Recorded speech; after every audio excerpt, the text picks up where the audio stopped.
अच्छा जी तो इलेक्ट्रोनेगेटिविटी क्या होती है कि जब कोई से भी दो एटम आपस में बॉन्ड बनाते हैं, ठीक है, तो वो बॉन्ड बनाने के लिए अपना एक एक इलेक्ट्रॉन जो है वो शेयर करते हैं।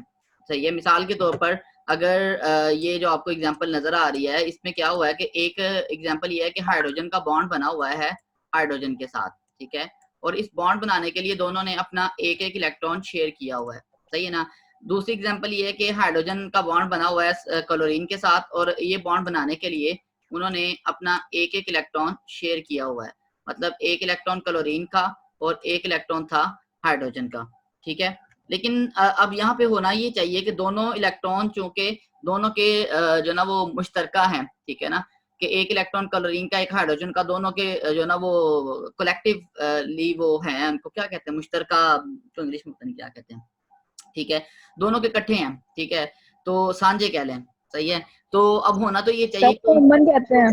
हाँ कॉमन, सर कॉमन कहते हैं। कॉमन नहीं, चलो कॉमन कह लें। तो ये जो है, अब होना ये चाहिए कि दोनों इलेक्ट्रॉन्स का जो पे हक है ना दोनों एटम्स का, वो एक जैसा होना चाहिए। सही है ना।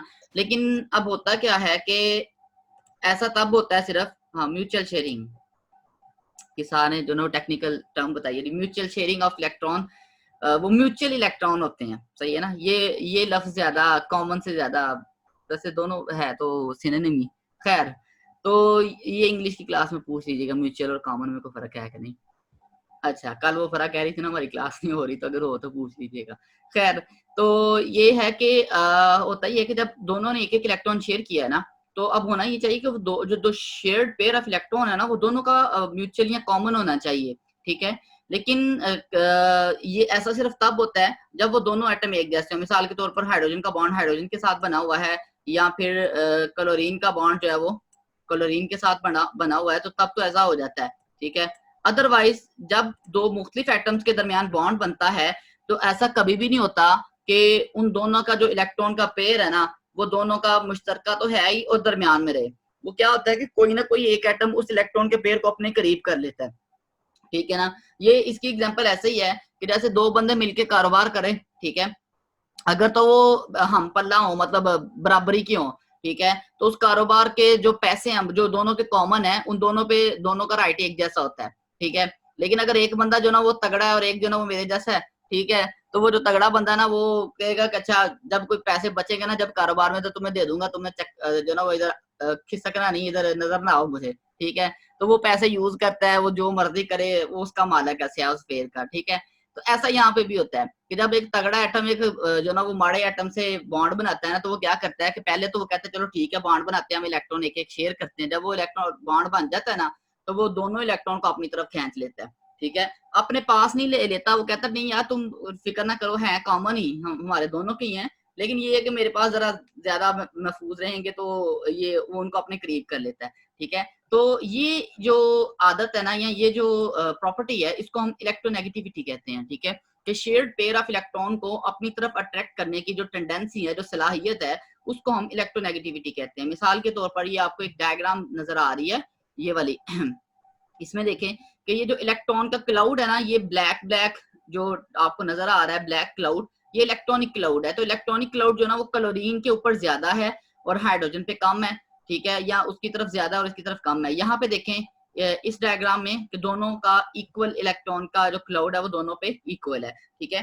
तो अब इस इलेक्ट्रॉन के क्लाउड से इधर उधर होने से होता क्या है कि जिसके ये करीब जाता है ना, ये इलेक्ट्रॉन का क्लाउड जिस एटम के करीब जाएगा उसके ऊपर आ जाता है हल्का सा नेगेटिव चार्ज आ जाता है, और इसके ऊपर आ जाता है हल्का सा positive charge. Partial positive partial negative. Partial का मतलब होता है कुछ हिस्सा, एक होता है पॉजिटिव और नेगेटिव चार्ज। वो तब आता है कि जब कोई एटम इलेक्ट्रॉन गेन कर लेता है या लॉस कर लेता है। यहाँ पे वो गेन नहीं कर रहा, क्लोरीन कहता है यार मैं ले नहीं रहा तुम्हारा इलेक्ट्रॉन, तुम्हारा ही है, ठीक है ना, मैं कौन सा कहीं जा रहा हूँ। बस ये है कि वो उसको अपने करीब कर लेता है। अब बाहर इसके जो ना वो इसको हाइड्रोजन को ऐसा लगता है कि यार मेरे इलेक्ट्रॉन गए, ठीक है, तकरीबन गए, तो इस वजह से इसको हम कहते हैं इसके ऊपर तकरीबन पॉजिटिव चार्ज होता है या पार्शियल पॉजिटिव चार्ज होता है, कुछ पॉजिटिव चार्ज होता है, ठीक है, और इसके ऊपर कुछ हद तक क्या होता है जी, नेगेटिव चार्ज होता है, ठीक है, जिसको हम पार्शियल चार्ज कहते हैं, चार्ज का कुछ हिस्सा होता है, ठीक है। और ये पार्शियल नेगेटिव पार्शियल पॉजिटिव उतना ही ज्यादा होता जाएगा जितना इनके दरमियान इलेक्ट्रोनेगेटिविटी का फर्क। इलेक्ट्रोनेगेटिविटी का फर्क से मुराद के इनकी इलेक्ट्रॉन के लिए जो अट्रैक्शन है ना, उसका फर्क जितना ज्यादा होता रहेगा उतना ही इनके ऊपर पार्शियल पॉजिटिव और पार्शियल नेगेटिव चार्ज भी ज्यादा होता जाएगा। और एक और बात मजे की कि जो इलेक्ट्रोनेगेटिविटी है वो आइसोलेटेड एटम की प्रॉपर्टी नहीं है। देखो जब आपने इलेक्ट्रॉन अफिनिटी को डिफाइन किया था ना, तो आपने कहा कि एक आइसोलेटेड गैसियस एटम, जब आपने आयनाइजेशन एनर्जी को डिफाइन किया तो आपने कहा कि आइसोलेटेड गैसियस एटम जब इलेक्ट्रॉन गेन करता है या लॉस करता है तो उस वक्त जो एनर्जी चाहिए उसको आयनाइजेशन एनर्जी या इलेक्ट्रॉन अफिनिटी कहते हैं, ठीक है। तो यहाँ पे जब हम बात करेंगे तो ये एक मॉलिक्यूल की बात होगी, एक कंपाउंड की बात होगी, ठीक है, कि जब वो एटम किसी के साथ जुड़ा हुआ है तब इलेक्ट्रोनेगेटिविटी को डिस्कस कर सकते हैं। अकेले एटम की तो इलेक्ट्रोनेगेटिविटी को हम डिस्कस नहीं कर सकते, ना ही उसकी इलेक्ट्रोनेगेटिविटी होगी, क्योंकि ये तो एक प्रॉपर्टी ही बॉन्ड की है। जब तक बॉन्ड नहीं बनेगा इलेक्ट्रोनेगेटिविटी का कोई तस्वुर नहीं होगा, सही है। अब इसी तरह जो और दूसरी एक और बात कि इलेक्ट्रोनेगेटिविटी हीट्रो कंपाउंड्स की प्रॉपर्टी है। हीट्रो कंपाउंड ऐसे होते हैं जो मुख्तलिफ एटम से मिलकर बनते हैं, जैसा कि HCl है, जैसा कि H2O है, जैसा कि NH3 है, वगैरह वगैरह, ठीक है। तो ये सारे हीट्रो एटम्स हैं जो मुख्तलिफ किस्म के एटम से मिलके बनते हैं। जी अदीला, हाँ दूसरी बात हीट्रो कंपाउंड की प्रॉपर्टी है। हीट्रो कंपाउंड मैंने कहा ऐसे कंपाउंड होते हैं जो मुख्तलिफ किस्म के एटम से मिलके बनते हैं, ठीक है। तो मतलब मिसाल के तौर पर मैंने HCl, H2O, NH3, HF, H2SO4 सारे ये हीट्रो कंपाउंड्स हैं और इन सब में इलेक्ट्रोनेगेटिविटी को हम डिस्कस करेंगे। लेकिन जो होमो कंपाउंड्स होंगे जिनको आप होमोटॉमिक मॉलिक्यूल्स भी कहते हैं, जिनको हम एलिमेंट्स भी कहते हैं, जैसा कि O2, H2, N2, F2, Cl2 वगैरह, इनके अंदर इलेक्ट्रोनेगेटिविटी का कोई कॉन्सेप्ट नहीं होगा, क्योंकि दोनों एटम्स एक जैसे हैं, दोनों के इलेक्ट्रॉन को अट्रैक्ट करने की जो टेंडेंसी है, जो सलाहियत है, वो एक जैसी है, ठीक है। अच्छा जी, उसके बाद एक और बात ये आ जाती है कि इलेक्ट्रोनेगेटिविटी जो है वो डिपेंड करती है कि वो जो एटम है जिसकी इलेक्ट्रोनेगेटिविटी की बात कर रहे हैं वो किसके साथ अटैच है और कितने एटम के साथ अटैच है। जैसा कि आगे हम देखेंगे, जैसे कि फर्ज करें कार्बन है, ठीक है, अगर उसके साथ जो अटैच होने वाले जो तीन मुख्तलिफ कंपाउंड्स हैं, चौथा हम छोड़ देते हैं, अगर वो तीनों के तीनों हाइड्रोजन है तो इलेक्ट्रोनेगेटिविटी कुछ और होगी। अगर वो तीनों के तीनों जो ना वो क्लोरीन है, इलेक्ट्रोनेगेटिविटी कुछ और होगी। अगर वो तीनों के तीनों फ्लोरीन है तो इलेक्ट्रोनेगेटिविटी कुछ और होगी। वो उसको हम ग्रुप इलेक्ट्रोनेगेटिविटी के कॉन्सेप्ट में डिस्कस करेंगे, ठीक है। और इसके अलावा ये टाइप ऑफ बॉन्डिंग पे भी डिपेंड करती है इलेक्ट्रोनेगेटिविटी, और स्ट्रक्चर पे भी डिपेंड करती है, ठीक है। स्ट्रक्चर भी जो ना वो इलेक्ट्रोनेगेटिविटी को इफेक्ट करता है, सही है। बहरहाल ये एक जनरल उसकी डेफिनेशन और एक जनरल उसका कॉन्सेप्ट है इलेक्ट्रोनेगेटिविटी का, सही है। अच्छा, नेक्स्ट इलेक्ट्रोनेगेटिविटी वो कौन सी चीजें जो इलेक्ट्रोनेगेटिविटी को इफेक्ट करती हैं, तो वही ऑलमोस्ट चीजें जो आप पढ़ते आ रहे हैं, साइज ऑफ एटम, ठीक है ना, कि आपको पता है कि जैसे जैसे एटम का साइज बड़ा होगा उस एटम के देखो जो इलेक्ट्रॉन को अट्रैक्ट करना है ना वो तो न्यूक्लियस ने करना है, ठीक है ना। अब मिसाल के तौर पर ये एटम है, ठीक है, ये वाला, और एक तरफ ये दूसरा एटम है, ये इसका साइज बड़ा है, ठीक है। तो अब जो अट्रैक्ट करना है वो तो न्यूक्लियस ने करना है, ठीक है। अब न्यूक्लियस की जो अट्रैक्शन है वो जितनी फासला ज्यादा होता जाएगा न्यूक्लियस की अट्रैक्शन उतनी वीक होती जाएगी, ठीक है ना। अट्रैक्शन वीक होगी तो उस एटम की इलेक्ट्रोनेगेटिविटी कम हो जाएगी, ठीक है ना। तो जो साइज ऑफ एटम बढ़ने से इलेक्ट्रोनेगेटिविटी कम होती है। मसलन अगर एक ही ग्रुप में बात करें, ठीक है, तो fluorine, chlorine, bromine, iodine, astatine, ठीक है ना, वो जितने भी ये इन पे खत्म होने वाले हैं ना, मसलन जो ना वो सिर्फ एलिमेंट्स, बाकी वो बंदों के नाम ही हम कह सकते हैं कि आप नशीन, अमरीन, जो ना समरीन वो शुरू हो जाए, वो नहीं। तो जो ये फ्लोरीन, क्लोरीन, ब्रोमीन है, इनके साइजेस को जब हम कंपेयर करेंगे ना तो फ्लोरीन का साइज सबसे कम है, क्लोरीन का ज्यादा, ब्रोमीन का ज्यादा, आयोडीन का उससे भी ज्यादा, ठीक है। तो जैसे जैसे साइज बढ़ता है इलेक्ट्रोनेगेटिविटी कम होती है। फ्लोरीन की सबसे हाईएस्ट है अपने ग्रुप में और जो आयोडीन है उसकी लोएस्ट है। एस्टाटीन जो है ना वो एक शॉर्ट लिव्ड एलिमेंट है, उसको हम कभी इसमें कुछ लोग इसमें शामिल करते हैं, हैलोजन में कुछ नहीं करते। वो नैनो सेकंड्स के लिए बनता है और वहीं पे खत्म हो जाता है, ठीक है। इस वजह से वो उसको हम डिस्कस नहीं करते। हम इन चारों को जो ना वो हैलोजन फैमिली में डिस्कस करते हैं। अच्छा जी, तो साइज ऑफ एटम बढ़ने से इलेक्ट्रोनेगेटिविटी कम होती है। हर ग्रुप में यही ट्रेंड है ऑलमोस्ट। सिर्फ ट्रांजिशन मेटल्स में थोड़ा सा एक्सेप्शन आती है, लेकिन वो उनको तो हम शुरू से हमने उनको जो ना वो खारिज कर दिया हुआ ना डिस्कशन से। हमने कहा कि हम ज्यादातर जब ट्रेंड डिस्कस करते हैं ना तो हम नॉर्मल ग्रुप जो एलिमेंट्स हैं या रिप्रेजेंटेटिव एलिमेंट्स हैं जिनमें एस और पी ब्लॉक है, हम उनको ज्यादा जो ना वो उनमें ट्रेंड्स को ज्यादा फोकस करते हैं, क्योंकि ट्रांजिशन मेटल्स में हर ट्रेंड जो ना उसके ये एक्सेप्शंस होती हैं, उसका पैटर्न डिफरेंट हो जाता है। अच्छा जी, उसके बाद नंबर ऑफ इनर शेल्स, ये भी वही बात आ गई कि जितनी इनर शेल्स की तादाद ज्यादा होती जाएगी, ठीक है, तो उतना जो ना वो अट्रैक्शन कम होती जाएगी। तो इनर शेल की तादाद ज्यादा होने से क्या होता है, कोई बता सकता है? नौशीन? यस सर, जैसे इनर शेल्स की तादाद ज्यादा होती है सर, जो एटम का होल्ड है वो आउटर मोस्ट शेल पे कम हो जाता है, मतलब शील्डिंग इफेक्ट जो होता है वो ज्यादा हो शील्डिंग जाता है इस इफेक्ट, वजह ठीक से। है, जो शील्डिंग इफेक्ट है वो इनर शेल्स की वजह से होता है, सही है ना? जितने इनर शेल ज्यादा होंगे उतना शील्डिंग इफेक्ट क्या होगा, ज्यादा होगा। ये तो लिखा हुआ है सामने, चलें कोई ज्यादा हो जाए। तो शील्डिंग इफेक्ट जो है ना वो ज्यादा होने से इनर क्या होगा कि अट्रैक्शन जो है ना वो न्यूक्लियस की कम होगी और इलेक्ट्रोनेगेटिविटी भी क्या होती जाएगी, कम होती जाएगी, ठीक है। तो ये उसका एक जो है ना वो फैक्टर है। Charge on atom, oxidation state, oxidation state क्या होती है भला? ऑक्सीडेशन स्टेट और चार्ज दो डिफरेंट चीजें हैं बेसिकली, ठीक है ना। ऑक्सीडेशन स्टेट होती है एक फर्जी चार्ज, जो हम फर्ज करते हैं कि इस एटम पे अगर चार्ज होगा तो कौन सा होगा, ठीक है ना। अपेरेंट जो ना वो charge on an atom is called oxidation state. मिसाल के तौर पर देखिएगा कि ये H है, ठीक है, और इसका जब बॉन्ड बना है ना O के साथ, पानी के साथ, ठीक है, अब ये बेसिकली एक कोवलेंट बॉन्ड है, इसमें कोई इलेक्ट्रॉन का लेन देन नहीं हुआ, लेकिन हम कहते हैं अगर हम ऑक्सीडेशन स्टेट की बात करें ना तो इस पे -2 चार्ज होगा, इस पे +1 होगा हाइड्रोजन पे, ठीक है, और इस हाइड्रोजन पे भी क्या होगा, +1 होगा। अच्छा, अब ये एक्चुअल चार्ज नहीं है, ठीक है, कि ये हमने फर्ज किया कि अगर इन पे चार्ज हो तो कौन सा होगा, इस पे +1 होगा, इस पे +1 होगा और इस ऑक्सीजन पे -2 होगा। अच्छा, बेसिकली ये भी हम इलेक्ट्रोनेगेटिविटी की बुनियाद पे बताते हैं, वो हम आगे इसके एप्लीकेशंस में इसको शामिल करेंगे। तो बहरहाल चार्ज किसी एटम पे वो होता है, आपको पता है कि जितने उसने इलेक्ट्रॉन गेन किए होते हैं या लॉस किए होते हैं वो उसका चार्ज होता है। ऑक्सीडेशन स्टेट भी चार्ज ही होता है, लेकिन ये फर्जी चार्ज होता है, ये एक्चुअल चार्ज हो भी सकता है और नहीं भी हो सकता, ठीक है। तो अब इस हवाले से अगर हम बात करें तो जैसे जैसे चार्ज बढ़ता है या ऑक्सीडेशन स्टेट बढ़ती है तो इलेक्ट्रॉन नेगेटिविटी ज्यादा होती है, ठीक है। इलेक्ट्रोनेगेटिविटी ज्यादा इसलिए होती है कि भाई चार्ज बढ़ने से, कैटायन का चार्ज बढ़ने से उसका साइज छोटा होता है, ठीक है ना। मिसाल के तौर पर फेरम है, आयरन, +2 चार्ज और +3, एक फेरस है और एक फेरिक है, सॉरी आपने वो पढ़ा होगा इसका नाम। अगर उस पे +2 चार्ज हो तो हम उसको फेरस आइन कहते हैं और अगर +3 है तो उसको फेरिक आइन कहते हैं, ठीक है। इन दोनों में क्या है कि देखो आयरन के अंदर जो है ना वो 26 इलेक्ट्रॉन होते हैं, ठीक है, scandium, titanium, vanadium, chromium, magnesium, ferrum, हाँ 26 होते हैं इसमें, 26 इलेक्ट्रॉन है, ठीक है। तो अब अगर उसमें से 2 इलेक्ट्रॉन निकल गए हुए हैं जैसा कि यहाँ पे है फेरस में, ठीक है, तो बाकी इलेक्ट्रॉन रह गए 24 और प्रोटॉन है इसमें 26, ठीक है। अब एक तरफ 26 प्रोटॉन और 24 इलेक्ट्रॉन है, दूसरी तरफ 23 इलेक्ट्रॉन और 26 प्रोटॉन है।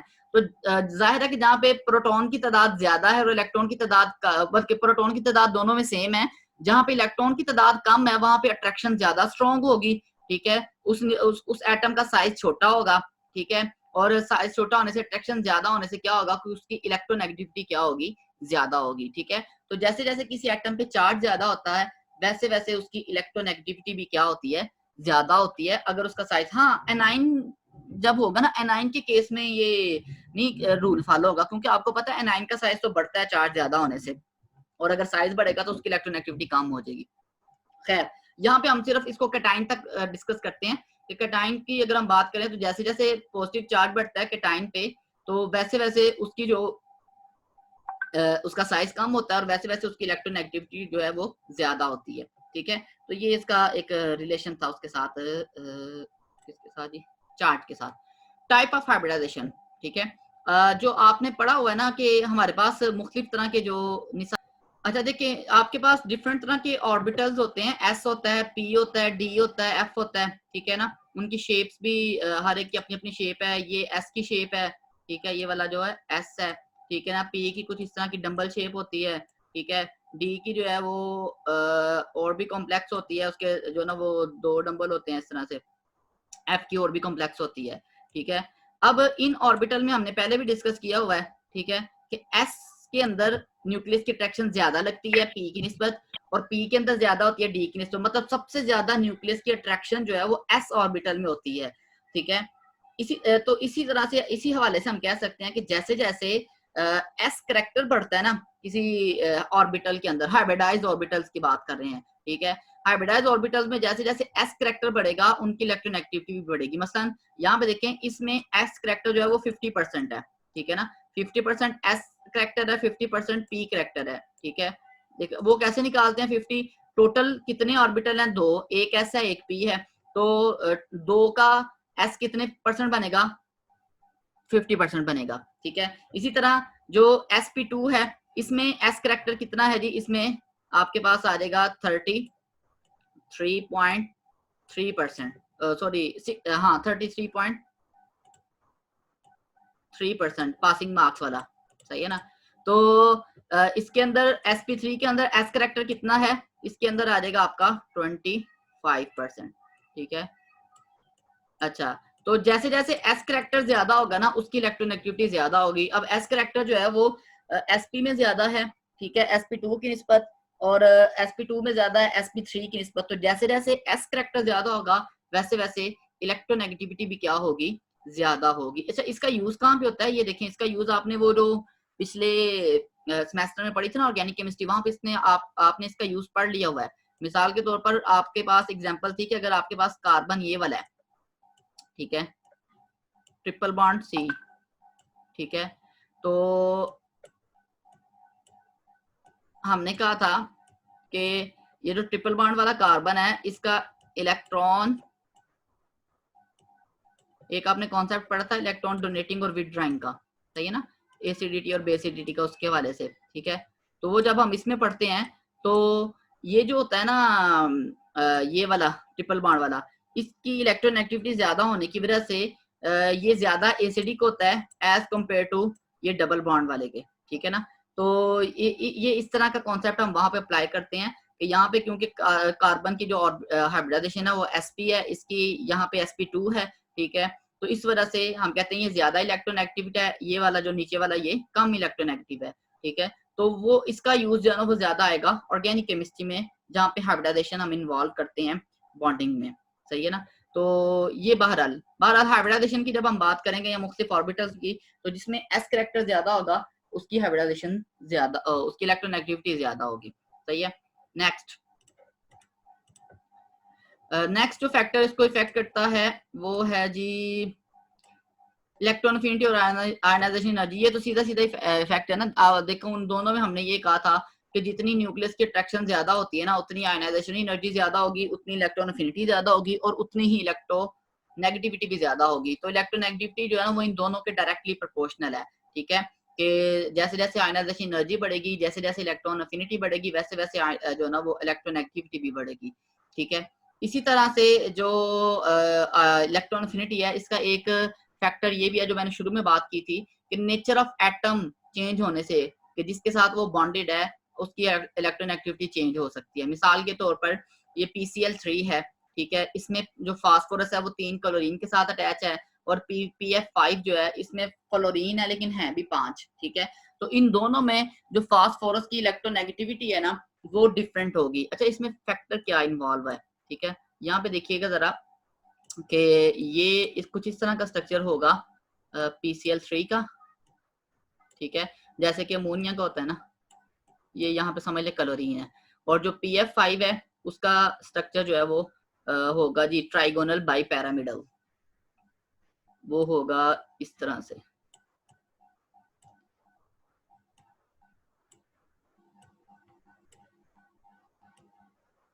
ठीक है। यहाँ पे एक हर एक पे एक F लगा हुआ है फ्लोरीन, ठीक है। अच्छा, इन दोनों में फर्क किस चीज का आएगा बेसिकली, कि देखें इसके साथ 3 क्लोरीन अटैच हैं और वो तीनों क्लोरीन जो है ना वो हाईली इलेक्ट्रोनेगेटिव है, ठीक है, और वो इसके फास्फोरस के ऊपर लेके आएंगे पार्शियल पॉजिटिव चार्ज, ठीक है, पार्शियल पॉजिटिव चार्ज। इसी तरह यहाँ पे फास्फोरस के साथ 5 फ्लोरीन अटैच हैं, ठीक है, 5 फ्लोरीन अटैच हैं और वो पांचों के पांचों फ्लोरीन फास्फोरस के इलेक्ट्रॉन को अपनी तरफ खींचेंगे, तो अब भी उसके ऊपर पार्शियल पॉजिटिव आएगा, ठीक है, अब भी उसके ऊपर पार्शियल पॉजिटिव आएगा, लेकिन क्या होगा कि अब उसका जो पार्शियल पॉजिटिव है वो पहले की निस्बत भी क्या है, ज्यादा है, ठीक है। मतलब इस देखो पार्शियल पॉजिटिव क्या है, इलेक्ट्रॉन की कमी है, ठीक है ना। जैसे जैसे किसी एटम में इलेक्ट्रॉन की कमी ज्यादा होती जाएगी उसका पार्शियल पॉजिटिव ज्यादा होता रहेगा। और वो कमी कैसे आती है कि जब कोई दूसरा एटम उसके इलेक्ट्रॉन को खींचता है अपनी तरफ।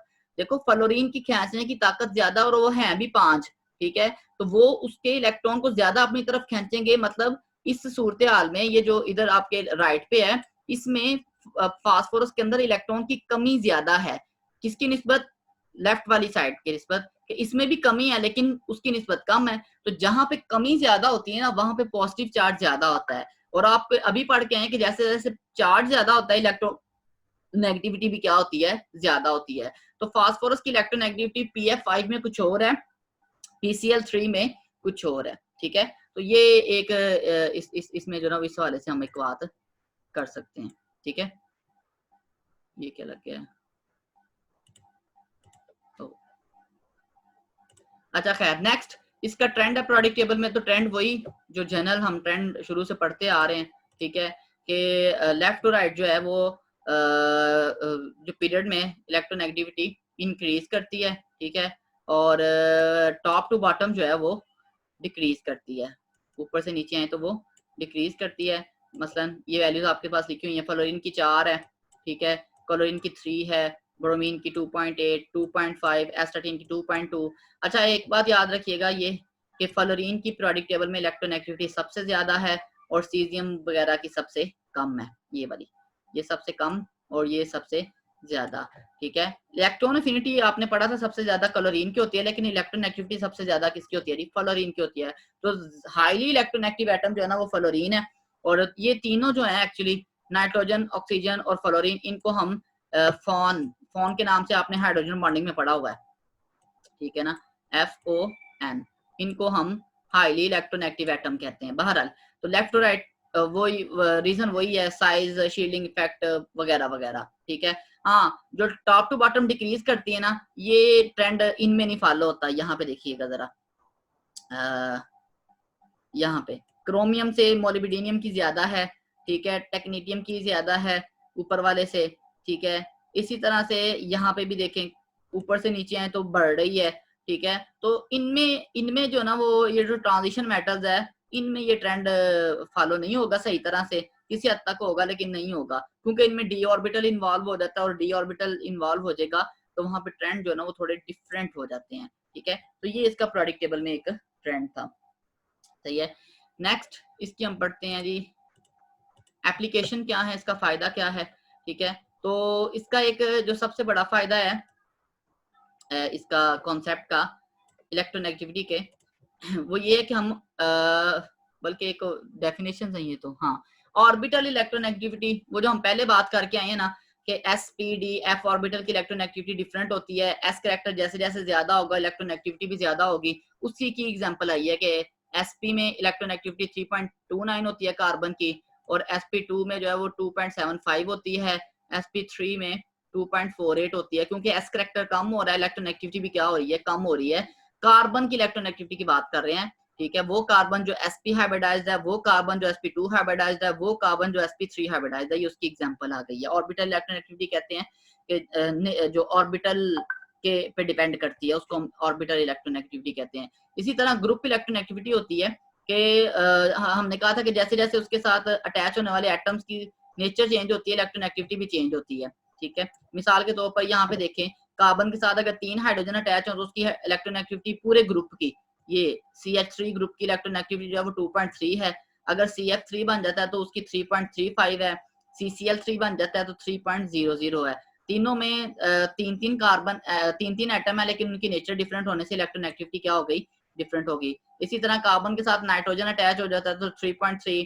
अगर कार्बोक्सिलिक ग्रुप है ये वाला और ये जो ना वो बेंजीलिक वो फिनाइल है, ठीक है, तो इन सब की इलेक्ट्रोनेगेटिविटी जो ना वो पूरे पूरे ग्रुप की है। इनमें याद रखिएगा कि ये जो इलेक्ट्रोनेगेटिविटी है अकेले C की नहीं है बल्कि CH3 की है, ये वाली CF3 की, ये CCl3 की, ये उसकी साइनाइड ग्रुप की, ठीक है, ये कार्बोक्सिलिक ग्रुप की और ये फिनाइल की, ठीक है। तो ये एक दो छोटी छोटी डेफिनेशन थी, इनको पढ़ लीजिएगा, ना समझ आई तो फिर भी जो ना वो आप डिस्कस कर सकते हैं। नेक्स्ट जो ना वो एप्लीकेशन इसकी, अच्छा इसकी एप्लीकेशन एक सबसे मजे की एप्लीकेशन ये है कि इलेक्ट्रोनेगेटिविटी की डिफरेंस की बुनियाद पे हम बॉन्ड की टाइप जो ना वो बता देते हैं। ठीक है ना। मतलब जो इलेक्ट्रोनेगेटिविटी का डिफरेंस है दो एटम्स के दरमियान, डिफरेंस क्या कैसे आता है कि देखिए आपके पास है हाइड्रोजन, ठीक है, हाइड्रोजन का बॉन्ड अगर बना हो क्लोरीन के साथ, ठीक है, अच्छा दूसरी तरफ आपके पास है हाइड्रोजन और उसका बॉन्ड बना हो फ्लोरीन के साथ, अच्छा दूसरी तरफ आपके पास है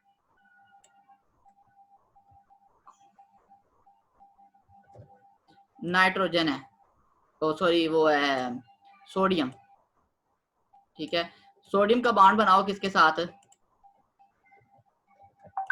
क्लोरीन के साथ, ठीक है, तो इन दोनों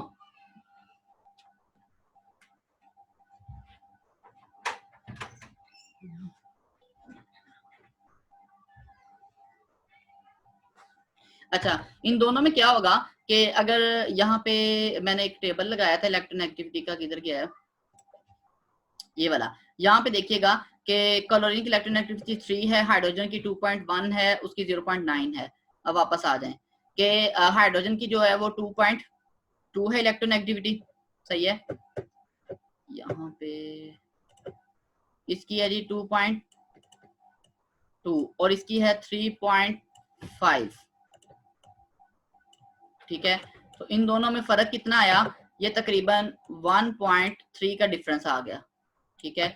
अब इसी तरह इसकी जो इलेक्ट्रोनेगेटिविटी है वो 0.9 है सोडियम की, ठीक है, और क्लोरीन की अगेन वो क्या है 3.5 है, ठीक है, 0.9 और 3.5, ठीक है, तो यहाँ पे फर्क कितना आ गया, ये तकरीबन मेरा ख्याल कितना फर्क आएगा, ये 3.5 ये 2 पॉइंट समथिंग आएगा, 2.4 आ जाएगा मेरा ख्याल, 2.6 डिफरेंस आ जाएगा, ठीक है। तो इसी तरह फ्लोरीन की इलेक्ट्रोनेगेटिविटी 4 है, हाइड्रोजन की 2.2 है, ठीक है, तो इनमें भी फर्क जो है वो 1.8 का आ जाएगा।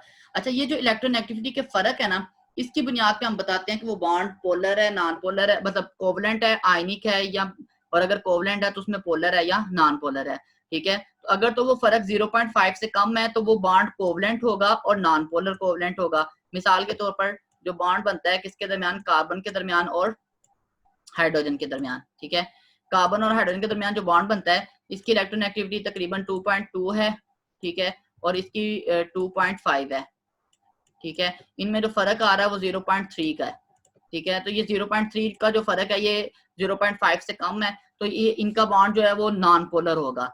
लेकिन अगर वो इलेक्ट्रोनेगेटिविटी का फर्क 0.5 से लेके 1.7 तक है, जैसा कि मिसाल के तौर पर इसको भी शामिल कर लें और इसको भी शामिल कर लें, तो ये जो इतना फर्क होगा तो उस बॉन्ड वो पोलर बॉन्ड होगा, होगा कोवलेंट बॉन्ड, लेकिन पोलर पोलर बॉन्ड आपको पता है ऐसा बॉन्ड होता है जिसमें पार्शियल पॉजिटिव पार्शियल नेगेटिव पाए जाते हैं, ठीक है, जैसे पानी है, जैसे HCl है, जैसे H2SO4 है, जैसे NH3, ये सारे पोलर कंपाउंड्स हैं, ठीक है।